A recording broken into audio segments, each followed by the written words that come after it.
kuşu gibi güzelsin, yüreğime kondun.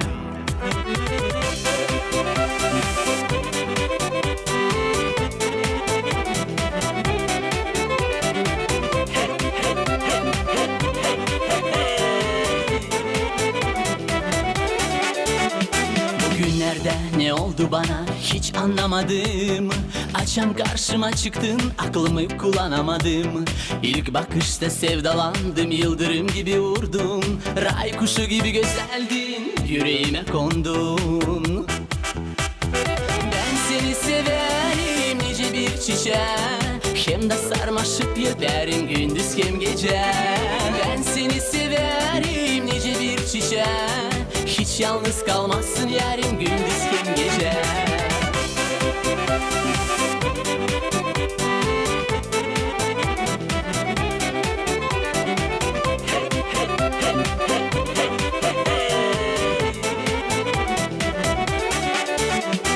Caz gibi yeriyelim beni, yalnızlıktan kurtar.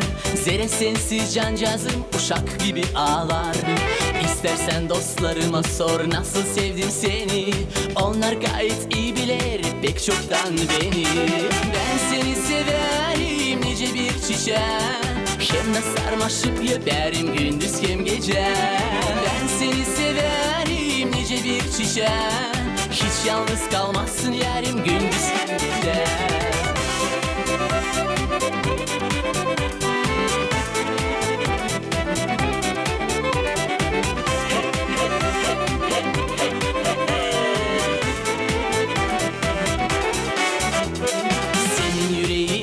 Artık buzlar erisin, yalpacıkta laf edersin, yüzün gülümsesin. Sevinmekten yüreğimde başlar açsın, sevgimiz diveç olsun hiç de bitmesin. Ben seni severim nice bir çiçek, hem de sarmaşık yeterim gündüz hem gece. Ben seni severim nice bir çiçek, hiç yalnız kalmazsın yarim gündüz hem gece. Ben seni severim nice bir çiçek, hem de sarmaşık yeterim gündüz hem gece. Ben seni severim nice bir çiçek, hiç yalnız kalmazsın yarim gündüz hem gece. Benim ray kuşum. Ben seni severim nice bir çiçek, hem de sarmaşık yeterim gündüz hem gece.